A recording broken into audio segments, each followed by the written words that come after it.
What's up, YouTube? Sergeant Blake is back, and we are back with our regularly scheduled programming, and that is awesome. Now, today is episode 4 of The Mind of a Gamer, and we're reviewing the review system. We're more or less ranting about it, because I have to be honest, I've done like 19 takes of this video.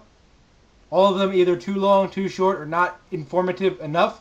And each time that I get something that sounds really good, it really ends up being a rant. So I'm going to tell you guys what I don't like about it, and I'm going to suggest some things that we can all do and that the reviewers should do to fix it. First thing that I have a problem with, of course, is just the number system. I've talked about this a lot of times. You can't put a number on fun, that's for sure. And there are a lot of games that are fun. Mercenaries was one of them. Army of Two was another of them that are fun. Maybe not high quality, but fun. That deserves at least renting, because you should check out fun games. If you're going to have fun with something, you should always check it out. That don't really get mentioned. I think it should always be mentioned whether or not a game was fun. Another problem that I have with the numbers thing is that I think that it's just kind of bad to listen to a review from one person. I know that I do single-person reviews, but if I had the resources and the time to go out and buy all the people I knew with a PlayStation the same game, so we could all sit in a room and record it and discuss what we did and did not like about it, I would totally do that. But however, game trailers, IGN, all those websites, they definitely have that kind of money, so I don't understand why they can't do that. I would probably take a lot more away from those type of reviews if they had discussion-based reviews. Now, I think that that's a good idea, but we're probably not going to see a lot of that. Now, here we go to probably the two main problems that I have with numbers based reviews. One of them being is that they're kind of bullshit. I say that probably the most seriously because, well, for example, Uncharted 2 was given a 93 by Game Trailers. We know that they have problems with the Sony brand, but let's not bring that up. Uncharted 2 was given a 93.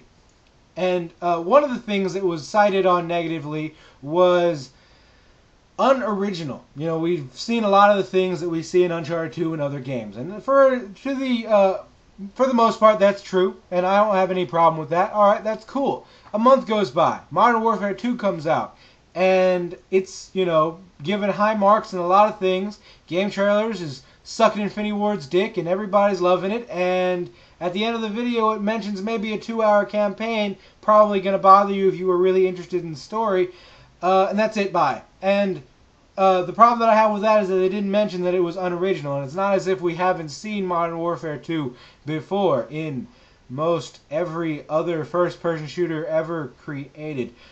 Oh yeah, we have seen that before, but nobody brought that up. The way I feel about that is that if you're going to grade on originality, make sure it's a double-edged sword. If it, hurts the game that you weren't particularly interested in, but doesn't hurt the game that you really fucking love, then it's bullshit. It's just hypocrisy, and it shouldn't be used. Don't grade on that level, and moreover, don't grade on the number if you're going to use that to lower the points of one game and keep the points of the other really high.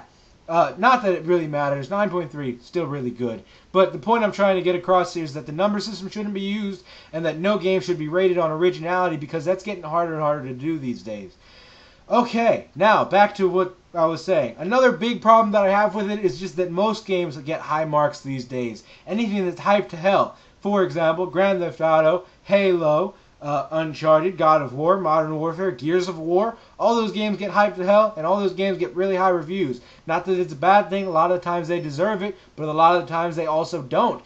And my main issue with that is that big name companies, IGN, Game Trailers, GameSpy, GamePro, Game this, Game that, they have a lot of people following their site, a lot of people looking at them. So when they hype a game up, people get really excited. And then when they give an inaccurate review, people buy it and they've wasted their money. Don't get me wrong, a lot of these games, a lot of the games that I mentioned are really good. I love Halo, I love Uncharted, I love God of War. I've never played Gears of War, but I so want to get my hands on it. And those games, for the most part, deserve their high grades. And this all comes back to Modern Warfare 2. Not that I'm trying to hate, but this is the only game in recent time that has had this much of a problem. Where people are saying that the multiplayer is broken, it's unbalanced, and it's glitchy as hell.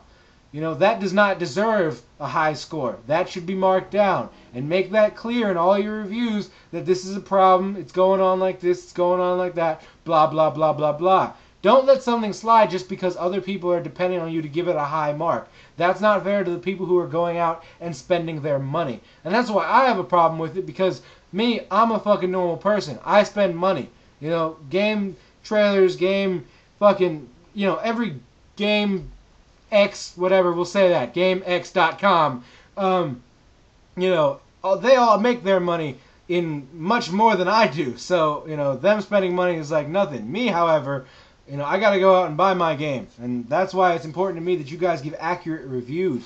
Another way to increase accuracy in your reviews, like I said, take out the number system, but start adding stuff in there. A lot of people these days do columns, where they say, not columns like newspaper columns, but columns like, you know, gameplay, story, blah, blah, blah, blah, blah, technical stuff. And that's a good way to do it. Makes it real accurate, real easy to navigate. So if you weren't sure about one particular thing about the game, the thing that is keeping you on the fence, whether or not you want to buy it, you can go look at the thing, bam, it's there, it's not, I don't want it, or I want it. You know, really easy to find stuff. Make your reviews easier to navigate. Make them, you know, not 7 pages long, because I don't want to read all that shit. Just tell me what's good, and be descriptive. There are 2 websites in particular. I'm going to put both of the links right next to my head.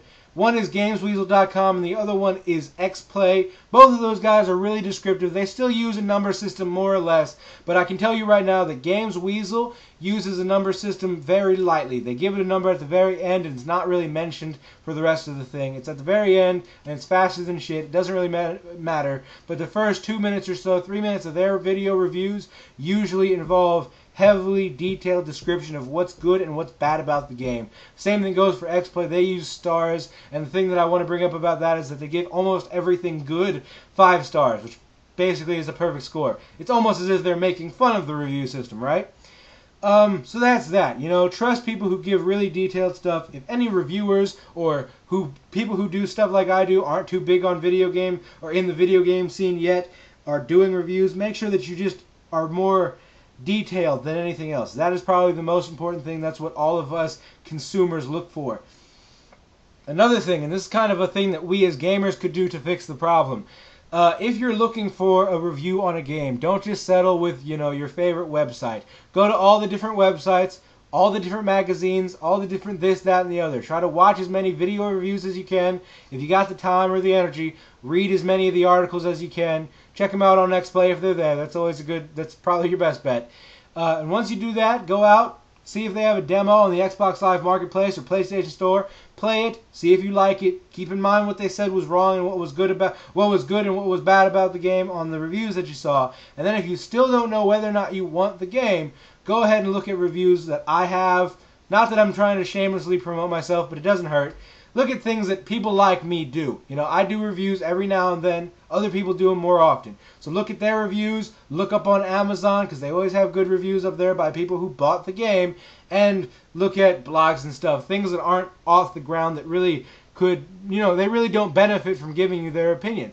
You know, because once you have that, then you probably have a more honest answer than anything. That, I think, would be it. You know, I think that the problem lies with the reviewers, but we can definitely fix it by being better consumers.